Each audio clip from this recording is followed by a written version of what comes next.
talk to these niggas, man. I fell in love with hip-hop the day I heard that screw drop. Great tapes, chop chops, big bodies, drop tops. Walking home in the zone, I took the long way from school. He had NWA, but ABN was all I knew. Freestyle in the class, that was just something he had to do. And if you wasn't coming down, you for sure was coming through. When they finally freed the pimp, seemed like everybody loved it. Whole city going up, getting throw blasting in public. Man, why they kill Hawk? See, I never understand it. Couple hating ass niggas put a curse off on their family. And some niggas might be asking why I rap like this so much. But see, I came up in this shit, so get the fuck up off my nuts. I came from big swangers and Volkswagen. Cut on the back door, bitch, I shine like my big glow. It's your boy Ghostman Gam, Tribe shit, I-45 shit, out of Cedar Hill, Texas, fucking with the Nobody's Podcast out the Mud series. I'm yelling Tribe I-45 straight out the gate. Really got it out the mud, shit I doubt you can relate. Ain't no trapper, I make plays up and down the interstate. Trying to get a bread truck, you can keep the easy bait. Shit, I'm caught up in a wave, I'm trying to keep my feet on solid ground. Praying to the Lord that when he see me, he don't turn me around. Thinking you gon' lay me out, oh I guess it's going down. Pull up smelling like a pound, compliment the crown, hold it down. You don't like how I'm living, and pray for me. Gotta get this cash, I told her to wait for me. I gotta be me, there ain't no other way for me. Say you want a team to spray for me, Father God, just keep the snakes from me. Try shit, baby.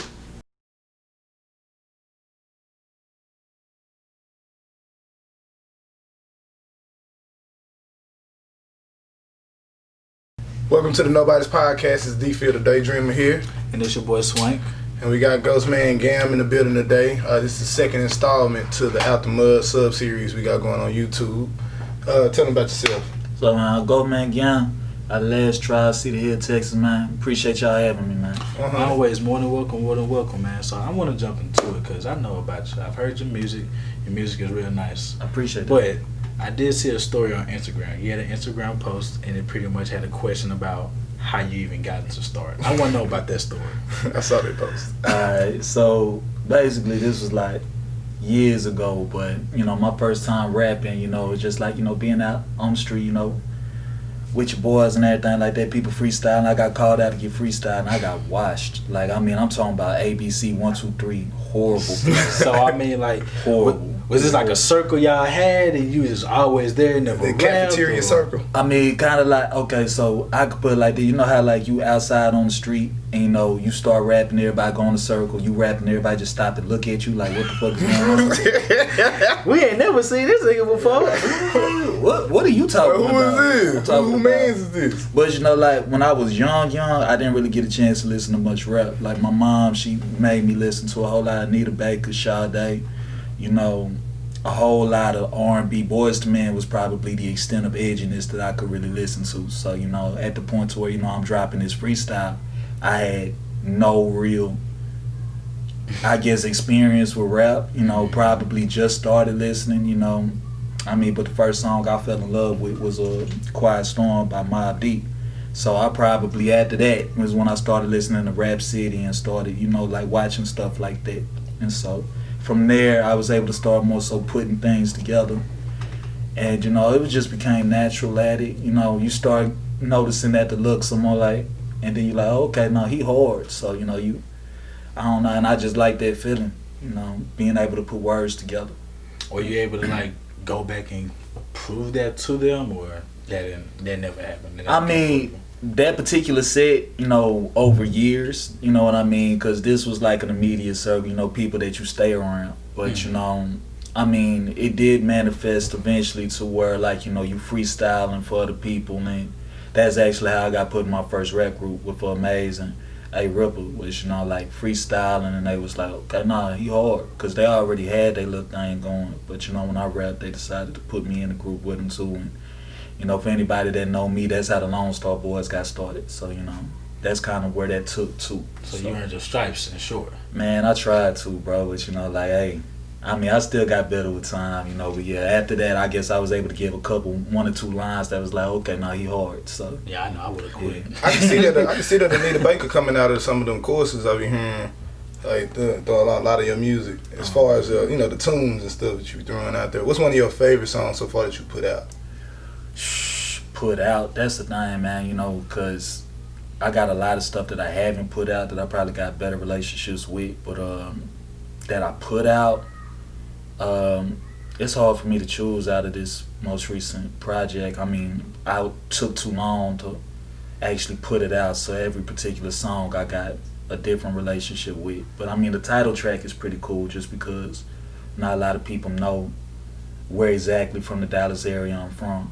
So, you know, I just really wanted to put it out that this is where I'm at, this is where I was located. Because, you know, especially with the Dallas scene, a lot of people are going to try to judge you from where you're from. So I actually went to DISD, and it would be real easy for me to kind of play behind that card, but I felt like this was me being completely transparent. But, you know, 75104, the zip code for Cedar Hills. So if nothing else, you could take to that, and I feel like the title track, you know, kind of gives you a glimpse of what my day-to-day was, going up and down 67, you know, so. Which was a pretty smooth project. My favorite song off that project is 2.0, by the way. I appreciate Just to let you know, smooth, very smooth. Y'all need to go get that. But what took so long to put it out, though? Bro, I'm one of those people, man. I can create, and I can create, and I can create, but when it comes down to actually putting it out, like, honestly, to be completely honest, man, like, I want to put it out if Stoics want to put that pressure on me. To be real, Stoics was, you know, Stoics dropped about 2 projects. He dropped The Audacity, and then he came back with Ain't Shit Sweet. Since we had did our collab project, the I-45 shit. And so I told him, I was like, man, I can't let you 3-0 me. And it got to the point to where he had dropped the cover for Ain't Shit Sweet too, and I was like, okay. So they got competitive I at got that it. point. I mean, he know I'm competitive at nature. I'm always gonna try to pull my weight, and I'm always gonna try to stand on my own. But like, it got to, I had to call him that day. I was like, I see what you did there. So what made cause you named your crew. Like, you know, you still cool with Maze as well, so y'all still do music. Yeah, my boy. You know what I'm saying? So with him pumping out music like he has, you know, what made Stoics make you just kind of jump straight to it? Man, to be real, Stoics is a big reason why I started back rapping. You know, the reason Stoics had started rapping, he at least told me, was to keep me in the studio. Because I pretty much just gave it up. I mean, like you said, Maze had been doing this thing forever. And, you know, that was my sparring partner for my whole rap career, was Maze. You know, like, that's who I started rapping with. You know, so, I mean, I'm talking about, like, you know, you write a verse, Maze is who I'm calling. Like, we going back and forth trading verses. You know, so that was my sparring partner. You know, and it got to a point where I moved away from Dallas. Maze started taking music a lot more seriously. And I just kind of fell to the role of, okay, I'm going to support him until Maze popped. Then once Maze popped, then I worried about myself. And I almost fell back into that role with Stoics, to be honest with you. But it took another real conversation. Stoics had to kind of pull me to the side and be like, look, man, you know, I get that you want to help me push this Audacity shit, but you really need to look at what you doing too. You know, like, if you want to help me out, that's cool, but you still got to take care of yourself. So, and even within, it took about another year for me to actually put the project out, because I'm just gonna sit, and even on the finished project right now, there's a lot of stuff that I can listen to and be like, damn, I wish I could change that. But, you know, you just got to put it out there sometimes. So that was a big part of that, you know. So, but that was the difference, you know, like, he actually had to tell me. I mean, but, you know, it took several conversations, you know, like, Stoics was one. I know me and you talked a few times. You know, you got to put it out. You know, Magic's one of my producers, BJ Malaj. You know, like, a lot of people really stayed on me to put this project out, because, you know, if it was up to me, I probably would still be sitting with it on my hard drive and just listening to it for personal use. Right. So, but, you know, I'm just real protective over it. You know, I'll listen to it, and, you know, like I said, I can keep tweaking stuff forever. So to finally let it go, it's like, I can't touch it no more. Like, this is the finished project. So, you know. I mean, now that you got it out, like, how relieved do you feel about that? I feel relieved, you know, and I just try to take a different approach. You know, usually this is my first solo project in about 8 years. And what was your first one? Man, dog, I had a project line called Fuck It, I Quit, and I did 2 installments on that. It was FIQ. And I'll tell you, that was probably about like 10 years ago, because I wasn't even like doing original songs on it. You know, it's like them all flows tapes. Yeah. Where you just going in, you rapping over different beats and stuff like that. You know, you overloaded with like 20 songs. You think you about to kill the game. The original mixtape. The original mixtape. You got the DJ, he hosting, he bringing it back. You got gunshots and everything going on. Yeah, in with the gun clicking in the background. You know You what I'm definitely saying? need So that. it's like, but we just really, I took a lot of time to just really fall back. Like I said, I was so focused on trying to push the team. You know, so this was just, you know, it's just a matter of just putting it out there. I guess it's, you know, a sense of relief, but I just know I got to put more stuff out there. I guess more so. I mean, it's being received well, so I'm happy about that.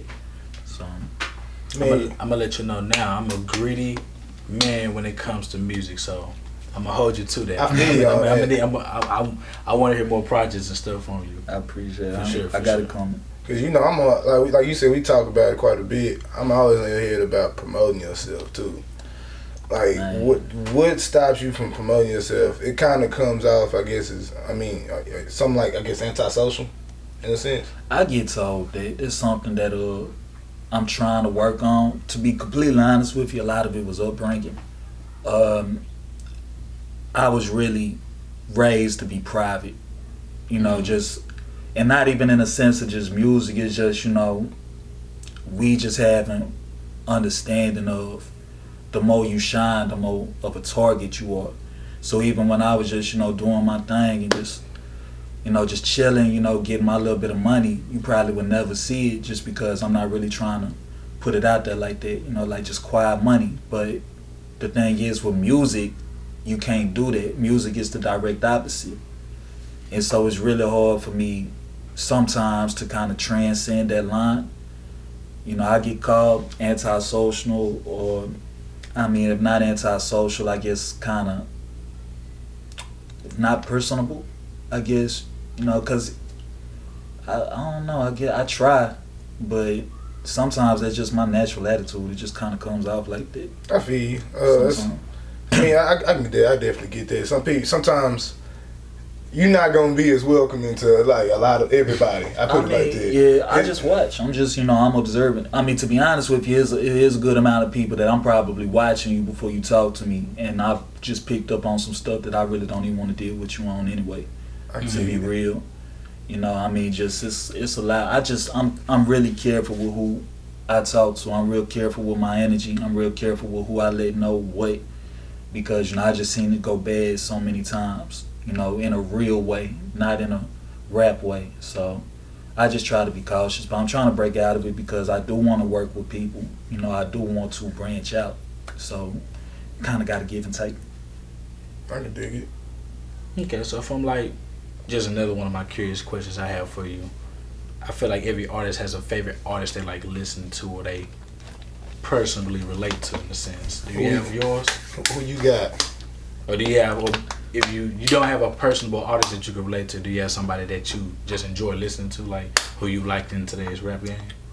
In today's game, a few. I guess I listen to Yo Gotti, but I grew up listening to Yo Gotti. That's where I got a lot of my keep it real from. His lyricism is cool, but I liked how he was trying to put a lot of factual in there. But, you know, the Texas rap scene a lot too. I still try to keep in with the Texas rap scene. You know, just who, if you're doing something in Texas, I probably seen your video, watch something, and I appreciate what you're doing. But other than that, you know, like I guess just personal enjoyment. You know, on the rap side, I listen to like Money Man, Quando Rondo, people that can flip, you know, certain ways. But if you really ask me what I'm listening to a whole lot of Janae Aiko and Summer Walker. Yeah, that Anita Baker still in you. Yeah, I mean, I just don't like listening to a whole lot of niggas talk about how much more money they got than me and how they gonna fuck my bitch and all that shit. I'd rather listen to a girl sing. So I love listening to Monica. Like, I could listen to Monica for about 3 hours straight. You got an old soul for sure. Yeah, for sure. like I, you know, that's what I like to listen to. That sonically pleases me, rather than just listen to a whole bunch of niggas yelling about a whole bunch of shit. I can dig. Who would you want to collab with if you had your choice? In the city or just period? Both. I'll take in the city. Definitely give us both. Mm-hmm. This is an opportunity, you know, for somebody that's watching, you know, a Dallas artist or anybody in Texas, for a new artist that you can listen to as well. Man, I would say in the city, just to not exclude anybody. I mean, if you serious about working and you're not just completely trash, you know, I'd definitely be willing to work with you. But who I would like to work with out the city, man, I probably work with Trap. I would like to work with Trap. Trap or Freddie? Yeah, I would like to work with him. There's a few people that I know I'm just blanking. Y'all blanking well too, I think, on the song. I think so. I mean, just being from 67, you know, and that south side of the Dallas area, you know, like I think that would be cool. You know, it's a whole lot of people in the Dallas area. I mean, I think full range, man, if I could get with somebody like, and I guess this would be in the city too, I would like to do something with Post Malone. I think that would be crazy. Posty. I think that would be real crazy. I definitely was not expecting I wasn't expecting that. No. I was thinking off in her Cole or, you know what I'm saying, Jay, Hove, some, you know what I'm saying, Rose. I will say this with them people like that, and it might just be a subconscious aspect on me, but with a lot of artists that I really enjoy listening to, I listen to and I be like, I don't really know how our voices will mesh. Like, you know, I hold certain artists to a high regard to where it's like I don't even want to work with them. To where it's like I just don't even know if I would even enjoy listening to a song with me and, like you said, a Cole or me and Drake. Like I think I just wouldn't take it serious the whole time. I would just sit and laugh the whole time. You tripping? Well, Cole, I can see Drake. I understand people don't really like Drake, but Cole. I mean, the engineer is gonna make it fit though. Not saying I'm trying to disqualify me from working with them. It's just like maybe it's just me. I can't really see it right now, but it's just like it's funny to me to like I can't sonically hear Cole and then hear me. But you know, he's done songs with people like Young Nudie and stuff like that. So you know, I mean, he definitely transcends. It's just right now I can't picture. And Drake does a song with everybody, so I don't really think it'll be sonically displeasing. It's just I can't really fathom it right now. I guess most so. Yeah, Drake Ghostman Gam collab would be dope too. I mean, all that melodic stuff going on. I'm already knowing it's gonna be a hit. Whole lot of auto-tune.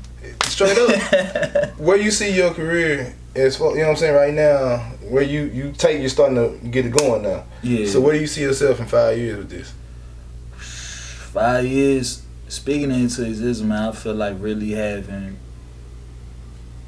a solid reputation in my area. You know, when I say my area, I don't just mean Dallas, I don't just mean Texas. I mean the South. I mean, I feel like just my natural personality, I'm not gonna be so chasing the limelight. You know, I can really see in the next 5 years me just having a solid reputation where I could soar across the South and branch out and actually work with people from other regions and stuff like that. But I could really see me just being a household name within my 5 states, you know, the Mississippi, Louisiana, Arkansas, Oklahoma. So y'all really care for the glitz and glamour. Man, I just want the bread, man. I see a whole lot of people, you know, get tore up behind that stuff, you know. I'm not, like I said, I'm naturally private. To be honest with you, my real passion is just creating. Like I said, I could sit and create all day. And if I could really get to a point to where I can sit and just work on other people's albums, you know, put out, you know, something every year or so just to keep my name alive, but sit and actually get to an executive producer role, you know, somewhere to where I can like just help pump out good projects, because that's just really what I enjoy doing. I enjoy sitting and working and tweaking this, doing that, and I'll go back, redo this. I think you can do this to that. That's really what my passion is. So the taking, you know, the whole spotlight, I mean, I think it's gonna have to come with it at some point, you know, if you do want to level up. But True. you know, that's not really what my passion is. I could really see myself just popping and then just falling back to work on everybody else, like a DOC or something like that. Hopefully I don't have to, Lord willing, I don't have to go through no accident or nothing to fall back. Nah, for real. You know what I'm saying? Yeah, I'm ready for them bright lights. I mean, I feel you. You could, hey, we get them bright lights. You have all them bright lights you want. You know what I'm saying? I'll be with it. I'll be there. I'll probably have on some shades. In the background with the shades on.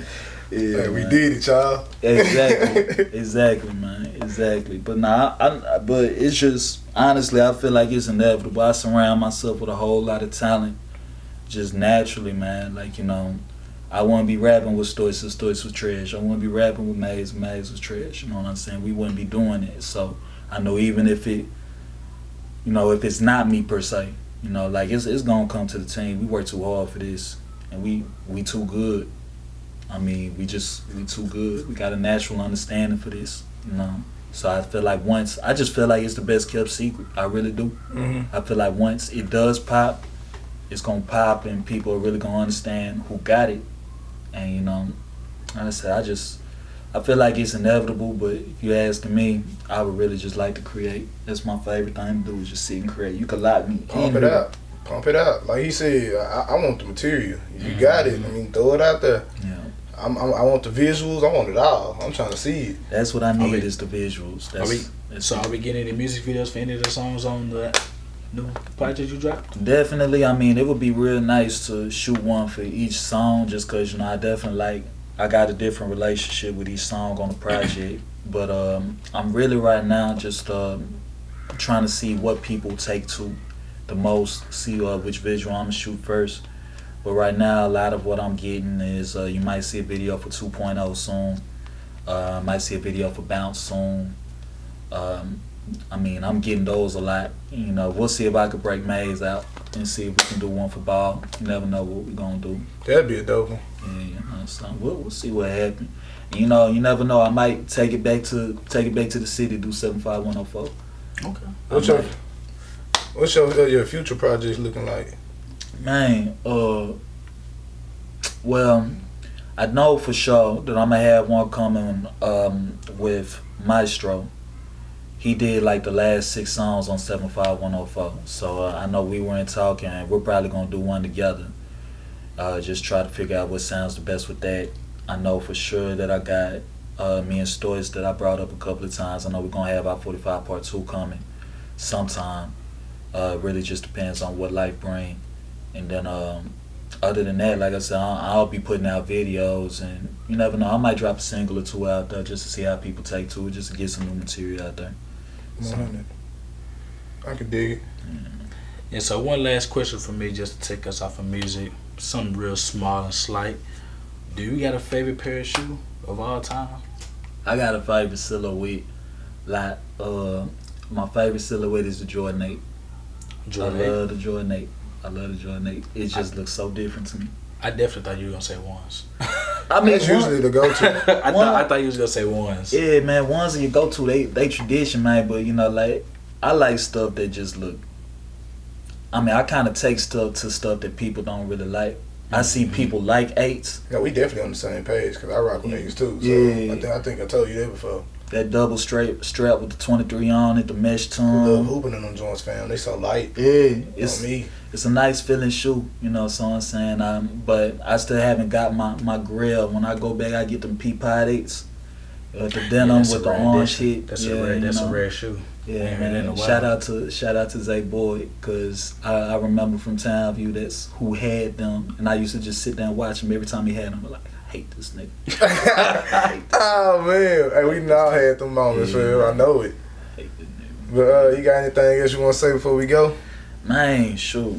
I really appreciate y'all having me here, man. Most shit coming, man. Like I said, I-45 shit, Tribe shit.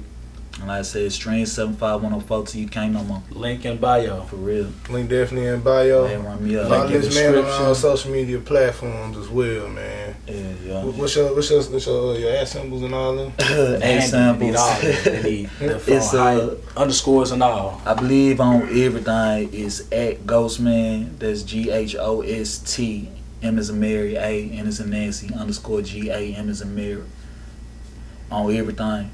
And like I said, I'm trying to post a little bit more and do what I need to do. But like I said, man, y'all just gonna have to work. My name Ghostman Gam for a reason, man. You know what I'm saying? I'm Like a ghost. He living up to what it I'm pretty saying? much. He living up pretty much. You want to fuck with me, you gotta fuck with me. You know what I'm saying? Hey, fuck with us too though. You know what I'm saying? YouTube, make sure y'all like and subscribe. You know what I'm saying? At Follow the QB post. said it, underscore. Oh yeah, you got the real Don Poppy right here, of course. Then you got the Nobody's Podcast on Instagram, and then the Nobody's Pod 3 on Twitter. We still working on the handle. Don't say that. I'm gonna say something. It's gonna get said. But we definitely we on there. Just hit us up. We always open for everybody to come talk to, especially athletes, entrepreneurs, artists, etc. Come holler at us.